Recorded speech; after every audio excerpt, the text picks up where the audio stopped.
আমার লেখাপড়ার স্বপ্ন আছে, কারো যদি আমাকে লেখাপড়া করার ইচ্ছা হয় আমার এই লেখাপড়া করায়েন। আমি লেখাপড়া করতে চাই, ভালো একটা মানুষ হতে চাই, এটাই আমার জীবনের আশা। যদি তোমাকে কেউ লেখাপড়ার সুযোগ দেয়, তুমি যখন বড় হবা তাদের পাশে থাকবা কিনা?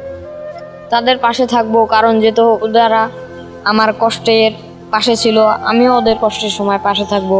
এটাই তো মানুষের পরিচয়। বাবা মা নাই দেখেই তো এরকম কষ্ট হতে হয়, না হলে তো আর এত কষ্ট হতো না। খাবার চাইলে দেয় না, গালি দেয়, খারাপ কথা বলে আর কি। আগামী দিনে তোমার কি স্বপ্ন আছে? আমার স্বপ্ন আছে বড় হয়ে কিছু ভালো কিছু করার, কিন্তু লেখাপড়া তো আর করতে পারি না। লেখাপড়ার স্বপ্ন কি আছে?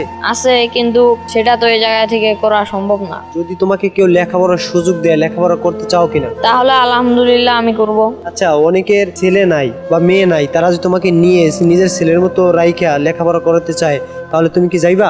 যদি লোকগুলো ভালো হয় তাহলে যাব। প্রশাসনের মাধ্যমে নেবে, পুলিশের মাধ্যমে নেবে তোমাকে? নিয়ে গেলে যাব। তোমার লেখাপড়ার স্বপ্ন আছে? হ্যাঁ, ক্ষুধার যন্ত্রণা এটা সহ্য করার মতো না। যার ক্ষুধা লাগে সেই বুঝতে পারে। মনে করেন অনেকেই তো বুঝতে পারে না, যেরকম মনে করেন আমরা বুঝতে পারি যে খিদা যন্ত্রণা কতটা কঠিন। যখন ক্ষুধা লাগে, খাবার খেতে পারো না, তখন কেমন লাগে? তখন মনটা খুব খারাপ লাগে। ক্ষুধা লাগে তখন মানুষের কাছে খাবার চাইলে সবাই দেয়? কেউ দেয়, কেউ দিতে চায় না। মানে আজকে সকাল থেকে এখন মনে করেন 1টা বাজে, এখন পর্যন্ত না খেয়ে। মানুষের কাছে খাবার চাইছো?